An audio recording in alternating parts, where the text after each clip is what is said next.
All right, coming up on today's edition of the Art Marketing Podcast, I think you guys are the first husband and wife combo team operation. We have Nice. we're gonna get into they're like a multi-headed hydra, these two, of as many little creative different things they have going on. But I want to introduce you to the Hogans, okay, my new friends coming to us all the way from Louisiana, and we might as well start off on the top. Um, give us the brief intro about who you guys are, what you do, and then we'll start getting into all the questions and the good stuff. Okay, great. So we are in Louisiana, and there's a big film industry here. So Aaron and I actually we make movies together, and we've been doing that for about 12 years. We started in short films in 2012, and we've been making shorts, and we made our first feature that was released on Amazon in 2023 called Days of Daisy. And so, but we are creatives in our own, outside of filmmaking, we both have our own creative modalities. He is a photographer by trade. Do you want to talk about that? Yeah. So I started I Wandered Photo in 2002 as a student at LSU when I was attending in Baton Rouge. 24 years later, I shoot weddings and portraits and a lot of commercial marketing type shoots and headshots, loads and loads of headshots. Creative stuff, I'll do little projects here and there. Underwater is a big thing. I shoot portraits of dancers and even actors underwater. And wow. I love working with people in all capacities, bringing out their inner colors and light, and just wowing and delighting them, to be honest. I'm what you call a workaholic people pleaser, so I'm a recovering workaholic. I think I found a new passion lately, pickleball, and so that's transformed I have free time for the first time in about 2 decades. So that's what's going on. So, yes. And because of my acting career, I've spent most of my life acting, studying acting. I started an acting school here in Louisiana called Love Acting.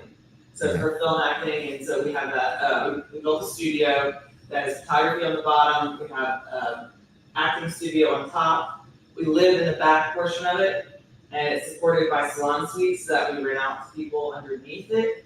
And then there's offices in the middle where our staff work. So we have kind of a complex that is a art hub for our city in Baton Rouge. I mean, you want to talk about multiple different revenue sources. That I was so dead on with the Hydra, I didn't even realize that live in the back, offices in the front, and rent the suites out. You're doing acting. You're both doing filmmaking. She's teaching a school. You're a commercial photographer, and now she's painting too. This is what I'm talking about when I say I've never met a revenue source I don't like as long as it's legal. I mean, we like to make stuff.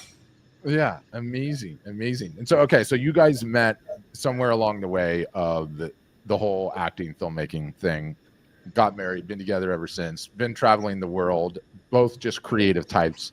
I got to ask you, what in the wide world of sports brought you to art storefronts? I'm dying to hear how you guys found in this whole thing. Well, I started painting and didn't know how to sell a painting or anything like that. And art storefronts popped into my Instagram, and I thought, wait, what is this? So I started following along, and I talked to a few other artists who y'all recommend that I talked to, but also I had a few friends who were also using art storefronts as their website and their modality to kind of sell art. And what's so cool about art storefronts is they show you how to sell art, like through all the tools that they offer you, all the webinars that y'all offer. We have had Aaron's photography as a part of what we sell, but we've never really pushed it out into the world. And so I thought it needed its own push. And I thought art storefronts is a good match for us to be able to really say, okay, this is Hogan art. This is what we're creating. So I started an LLC that was just for Hogan art. His prints, my prints, and it's just for the actual physical art that we sell. Amazing. And I don't even want to, you just give me a quiver saying started a new LLC. I don't even want to hear about how many LLCs you have. Okay. Normally, yeah, normally my line, we were talking before the thing started, and Aaron's like, yeah, I've got 4 dogs. Normally my line is like, websites and LLCs are like dogs are like kids. You don't want to babysit 3 or 4 of them. They actually have 4. You just want one. You just want one. I Right? want a 2-dog household, and right now I'm at 4, so I don't know what I'm gonna do. I could have 7 and have no issue. No, we have to live on a farm unless you want to move out of the city and move into the country. I have a cute little backyard area. It's adorable. It's tiny. You live in like a loft Party time.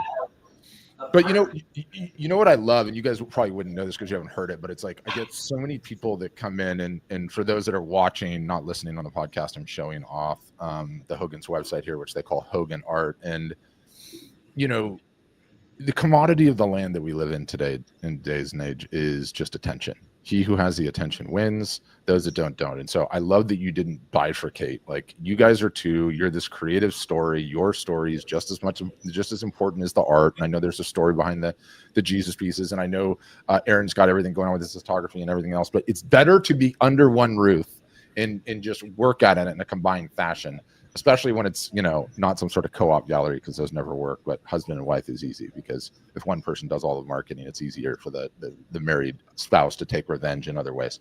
And so it just works, right? You can't do that in a co-op gallery. But I love that you guys are doing that. I love that you're getting started with that. You guys are both completely rocking on Instagram. I know Instagram is, like, without question, the most important platform for selling art online. And I'd be very curious. I mean, I guess is a majority of this following? So you're or Aaron, rather, you're at 22. I thought you were Edward. You're at 22,000, and Jency, you're at 37,000. Is a majority of this from the acting? Is that how that audience started, or how did it go? Yes. So over time, we have invested lots of time.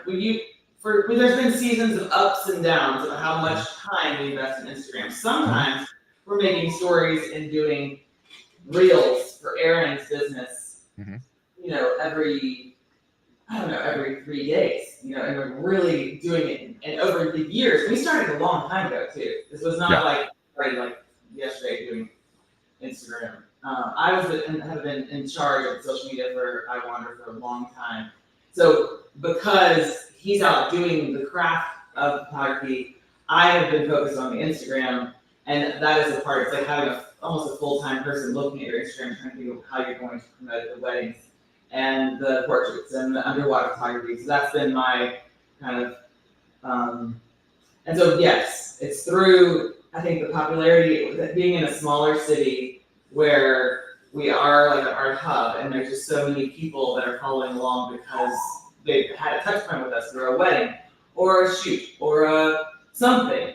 They've come across us, and then through time, Aaron was smart. When he first started, he started an email list, and so we started reading emails, and because of that, we have like 50,000 people on his email list. Boom! God, I love that. That's a huge list. You know, so I think it's 45 something now, because people unsubscribe, which I really wanted to be closer to 5,000, to be honest, because I really only want the people that want the emails. Yeah. But still, it's the emails are the only thing that we own, you guys. You know, is terrible as a thing it is to say, because it's like everything else is rented land. You could get smoked and walk out of Instagram tomorrow, and they can be like, "Sorry, send an email to we don't give a damn at customer support, and we'll get back to you." Never, right? So, like, the emails, it's the one currency of the land that we have left. So the fact that you have 50,000 is amazing. I'm just trying to process this all in my head, because you guys have such a menagerie going on with all of these various different things. One of the things that I think, like, I've been doing this a long time, right? And, you know, over the course of the years, we've probably had, 20,000 artists cycle through our storefronts. I get to see all their data. So the amount of rabbit holes that I've been down and, like, individual stories have gone down is amazing. And what everyone normally gets wrong is that they think art sales are fundamentally a meritocracy on the quality of the work. Right? Like 100%, how good is the work, right? If you're Aaron, if you're a photographer, how good is your outside landscape travel photo versus everyone else's, right? Jency, or how good are your Jesus paintings versus someone else? And it's important, but I swear, I think I used to say it's 50-50 because it's a good marketing buzz line. I actually think it's 60-40 or 70-30 the other direction. 70% of it is, who is the artist? What is their story? Are they dog people or cat people, right? Are they parents? Are they not parents? Or do they like white wine? Are they teetotalers? Right? Like, where do you live? What do I have in common? How can I get bonded to these people? And it's fundamentally almost more important than the quality of the art in a lot of instances, because we like doing business with people we like, right? Like, not such a big surprise. And the reason I bring that up is because you guys have so much personality going on in this menagerie. I mean, it's absolutely ridiculous, you know. And I've taken the time to like browse Instagram a little bit, and there's paintings and there's stories and there's kids and there's cameras and there's lighting and there's photo shoots. There are these two traveling around. I mean, I'm just trying to think in my head how we combine all of this and just do some storytelling and just continue growing, you know, the Hogan art empire. I would be dying to know, like, how do things shake out from a revenue standpoint? And you don't have to go into specific numbers, but like back of the napkin percentages of, like, you know, how you guys are making a living. What does it look like with all these disparate elements? I'd be very curious to hear that. I'm sure the audience would too. I think it's not, well, there's no thing. There is, yeah. My business is photo and video. I do commercials for businesses, which the commercials probably commercials and then wedding photography make up the majority of all of our income. Everything else, headshots, is like a second tier. And then beyond that, it just dwindles and dwindles. I teach classes. I teach photography classes, which I actually think I love more than any of it. I love seeing people spark and like the ideas generated within them, and then they get the concepts of what I'm teaching. So that's like probably a low dollar amount, but I love that probably the most. I think that the least profitable thing is the movies. We don't make any money off of films. We've done those as passion projects. But they make it very cool. Yeah. So we have to do those. It's almost like in the sense, like we make a movie every year, and that people are looking forward to that and coming through the other things that we do for work. They're looking for, like, what are y'all working on next? What are you doing right now? What projects are y'all working on? Oh, Aaron's doing underwater. Oh, that's so cool. What's going on with that? Oh, we're making a movie about this. So just that process, people are intrigued with the creative part, even though the money part kind of is it comes back to us, because the coolness factor within the city is like, oh, the Hogans are the most artistic. If you want good photos, if you want a great wedding thing, go to them because they're the most creatives. Yeah. The most creative couple we have in this area, kind of thing. You know, it trickles of that around and around. Yeah, I love it. And, you know, again, I'm giving you guys inside baseball again, but when I started in this business, before I had, like, you know, years and years and years of seeing who's making revenue, how are they doing it, like, what are the sources, like, you know, I feel like somewhere in every artist's career, they like they're active for a couple of years, and they go and get coffee with like a friend who's successful, a business person or a mentor or a family member or whatever, and the conversation inevitably goes, if you just found a niche, you'd make it, right? You're too all over the place. Just niche down and find out what your niche is, right? And I gave that advice too, and I would have believed that advice, but I found it to be complete BS. Yeah. We have more artists and photographers on our site that are doing well that don't have the niche than do, right? And I think, like, for me, it's this deep-seated fundamental argument about what is the best way to monetize a creative talent, right?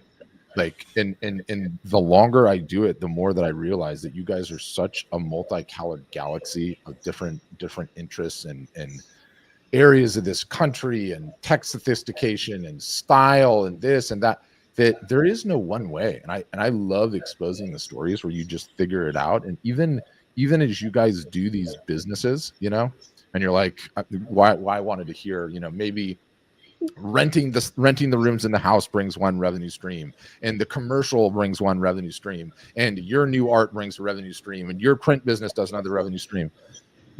You can look at that as a business person, which most creatives suck at, and you can say, okay, we just made it through 2024 or 2025 rather. Let's look back and see what we did. What are we going to go all in on versus what are we not, right?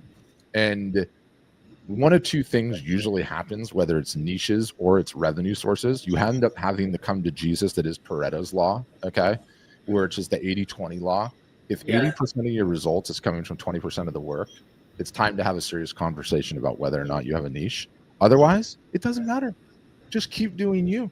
Keep doing the Hogan Menagerie, okay? The three-ring circus that you guys are running, and it's beautiful. It's totally beautiful. You can do that, right? And somebody on Instagram was like, "These guys aren't artists." I know it's difficult to wrap your head around. They're not just selling paintings, but the story is like how creatives make it in today's day and age, especially given the internet where you can reach a worldwide audience. And I'm fascinated by it. I think it's incredible.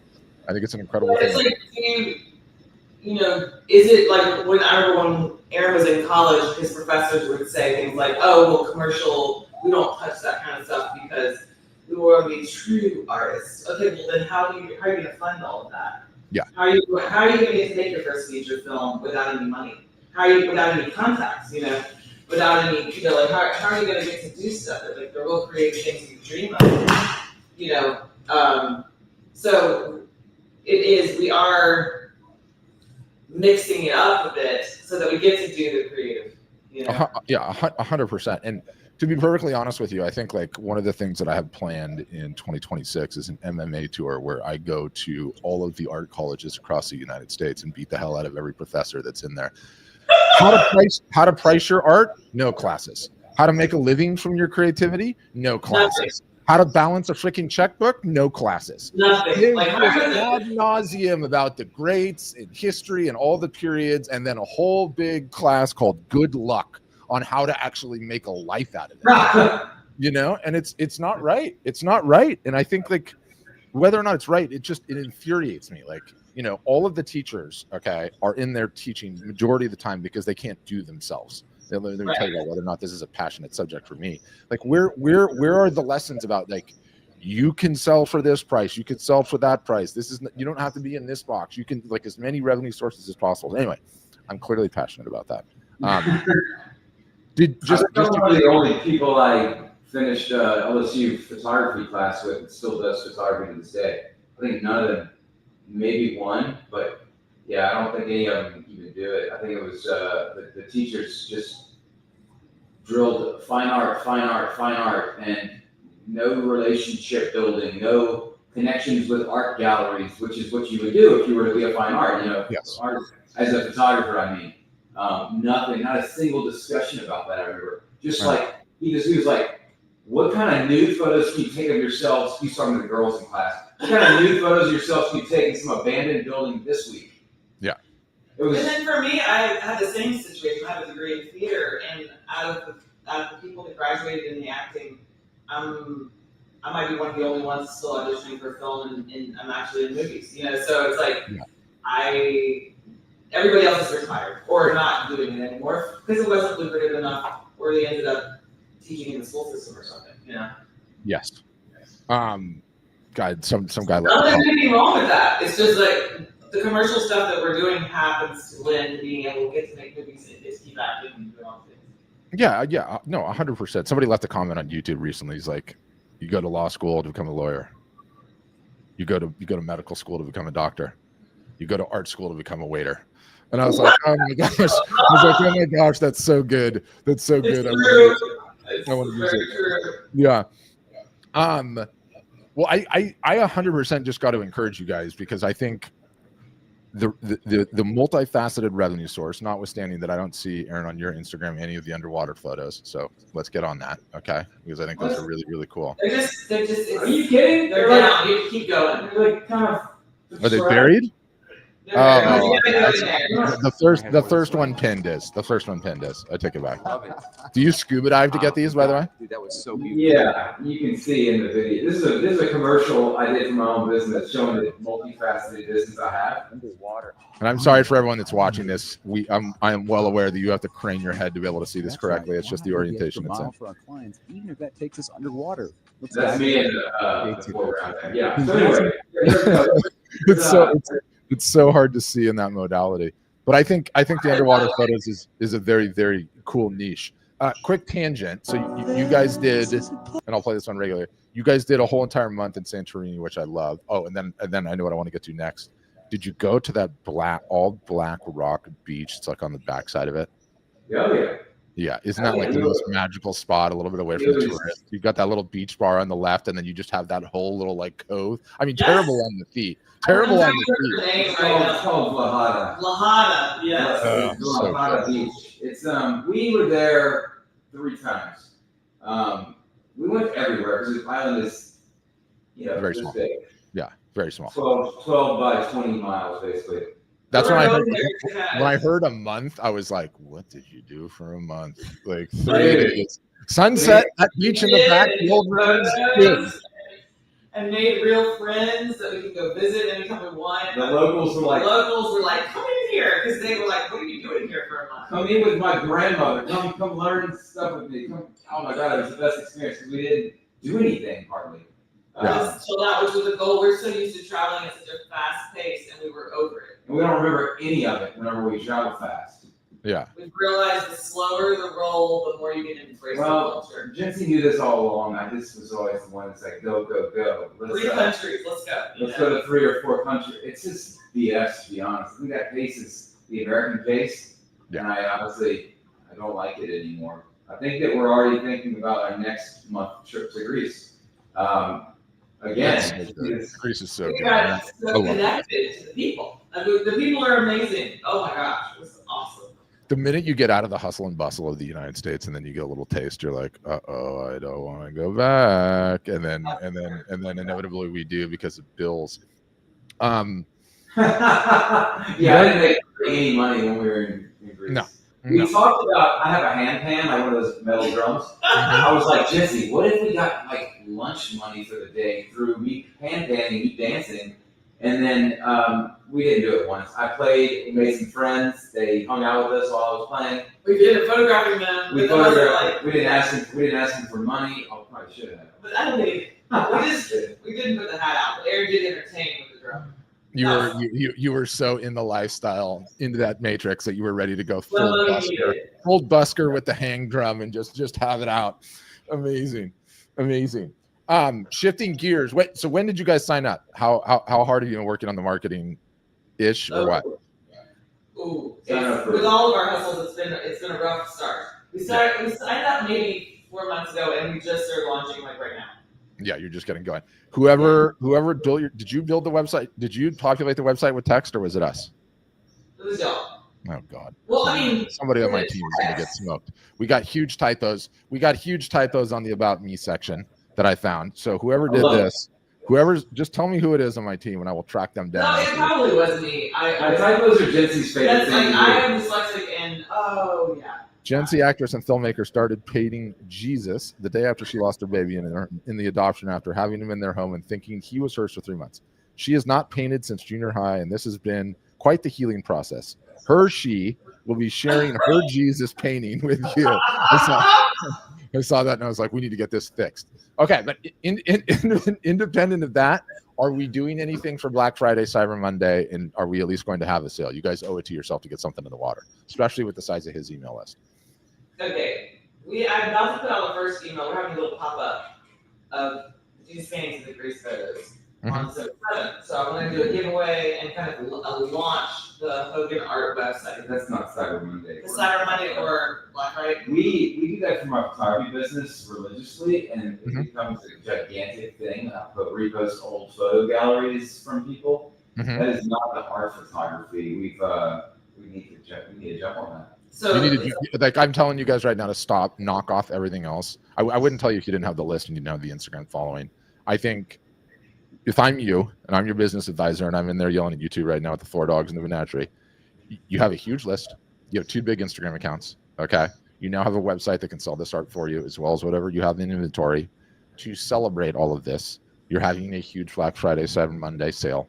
Get posts on Instagram, send the emails out, have the links in the store. Let's go. Giddy up. I mean, it's time. It's time. Podcast right now. Let's get it. Let's get to work. Yeah. The reason I say this is that, like, it's the biggest art selling time of the year, and you know, it's not even close. Like, we have data going back 10 years now on this, and you just have to show up. Okay, this is the one time of year where you just have to show up. Like, we live in a consumer-driven society, and all the advertising and all the chumming in the water and Amazon and all the billboards and all the radio, this deal and that deal, you're already starting to see them pop up in the emails, is no different than someone being in the back of the boat and throwing blood and guts in the water for the sharks. It whips us all into a buying frenzy. This is when the spending happens. This is when people don't look at their credit cards. And like, look, if you guys had no Instagram followers and no one on the email list, I would say, like, look, just wait till next year. We'll get them next year. We'll get them next year. But you have that already. Like, that needs to happen. It's not that difficult. You're like, we have all the playbooks internally. You got to do that. Huge list. Let them know everything that's going on. Tell the people that the local thing is happening, and let's go. Giddy up. Yeah. And I can't tell you about the other Instagram stuff you're leaving on the table, because I don't even want to pull your focus from how important it is to get that sail on the water. Not kidding. Oh, gotcha. Yeah, just do the sale. When is the sale? It should When do you do the sale? like literally the minute you can. The minute that you can, you should launch it and get it in the water, because you want to kind of get ahead of all the rest of them. I mean, we used to live in a civilized world, okay, where we would all enjoy Thanksgiving with our families, okay, and all of this commercial nonsense would start the day after. But I'm a marketer. I can say this. We ruin everything. All it took was one marketer going, you know what I'm going to do? I'm going to launch this thing a week early and suck as much out of the ecosystem. Yeah.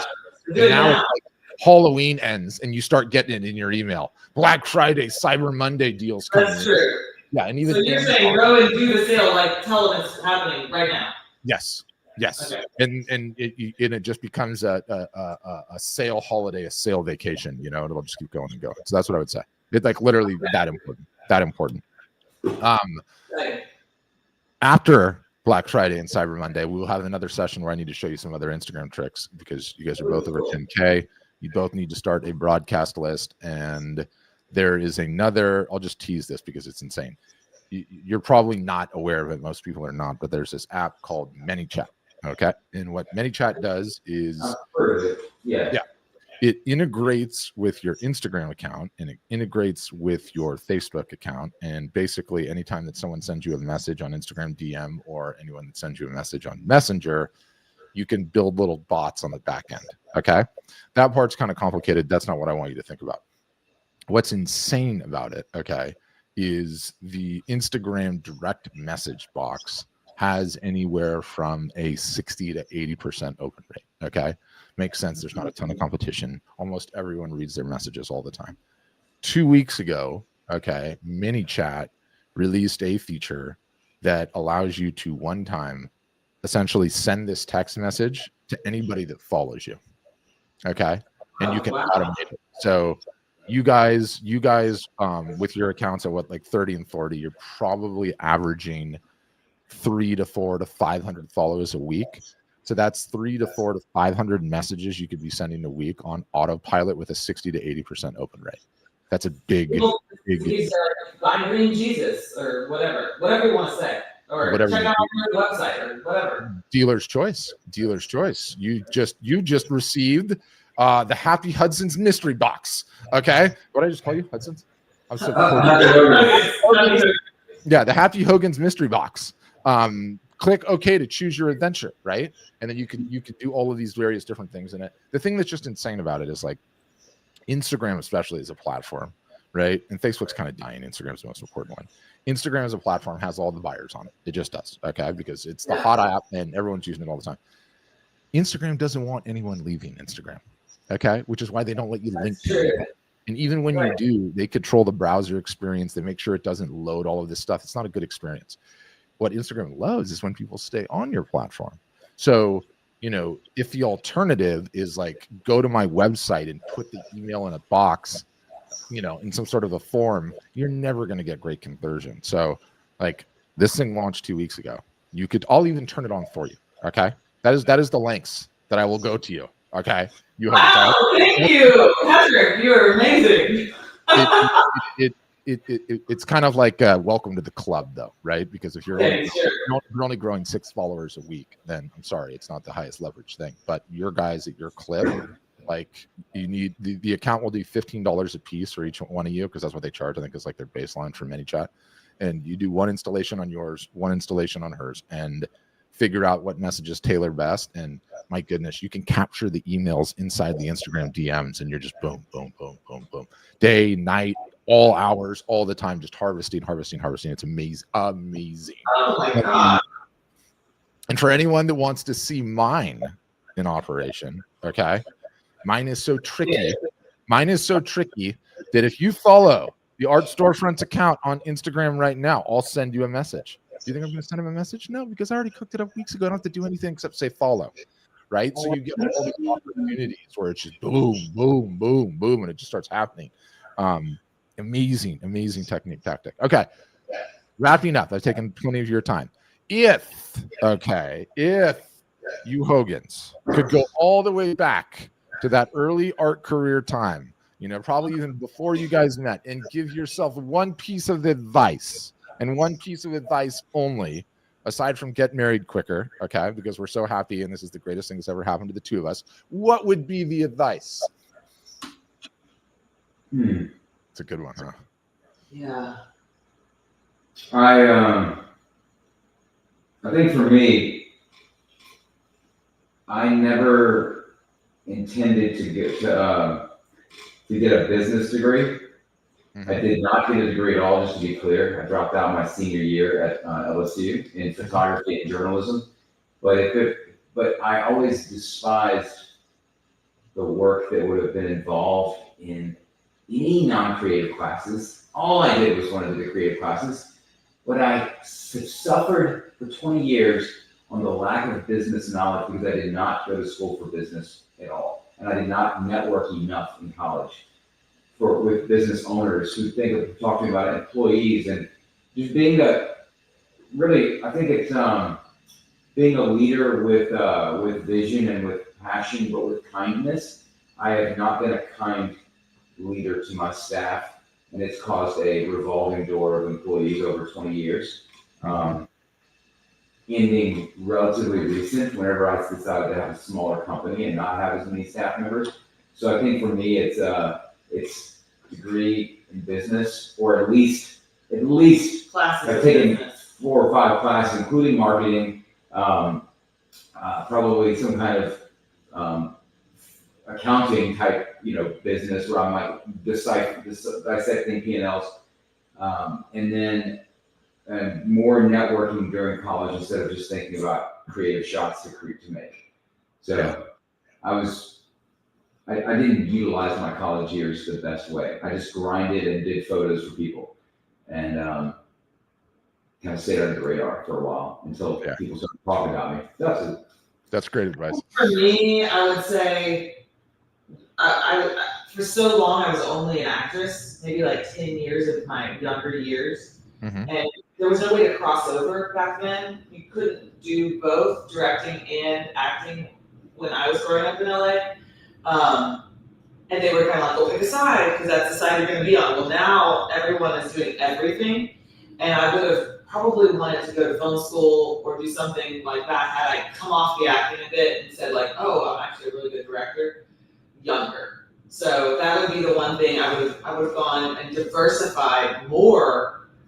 Kind of what he's saying, I would have diversified my studies within the filmmaking genres that I loved, and all the things. I was so dead set on being an actress. Like, I'm gonna be an actress, that I didn't think about the filmmaking component until I turned 30. So I wish I would have started in my 20s learning more about filmmaking and going on the other side of the camera and learning more quicker. Yeah. I love it. I love the world that we live in today's day and age. You can literally, there's no more gatekeepers on anything. Right. It's like you get to do what you want to do. It's like, yeah. No, it's phenomenal. All right. I am going to include in the show notes for everybody that is watching this later, listening to this later, links to the Hogans 65 different entities under management. Okay. With multiple Instagram accounts, websites, link trees, other accounts. I highly recommend you follow these two. 1, to see where this entire journey goes. 2, to participate in their upcoming Black Friday, Cyber Monday sale that should be in the water imminently. And then by the end of the day, yes. Yes. And then 3rd, to see their amazing inside ManyChat lead follow-up system, all of which I think you can benefit from incredibly. Jency, Aaron, thank you so much Jency, fix the damn typo in the About Us section. It doesn't look good. I don't want when people go and see the website, I don't want getting blamed for this. Hard storefronts can't even complete basic typos. And It's your dyslexia and lack of attention to detail that is really. No, I'm the worst. I'm the worst. Truth be told, when you have going down this tangent to make you feel better, okay, because it makes me feel better. When you like really screw up the copy in an ad, what happens is like the grammar Nazis would come out in mass, and because they just can't help themselves and have to leave these comments, it would charge up the engagement rate on the ads, and I would end up getting cheaper ad costs. So I'm not kidding. My attention to detail is terrible. I would intentionally put the typos in, and they would go, how dare you do that, right? How dare you do that? I will never do business with someone that has... There's a word for this. Oh my gosh. Yeah. It just works. It just works. Okay. Thanks everybody for listening, and have a great rest of your day. Thank you, guys.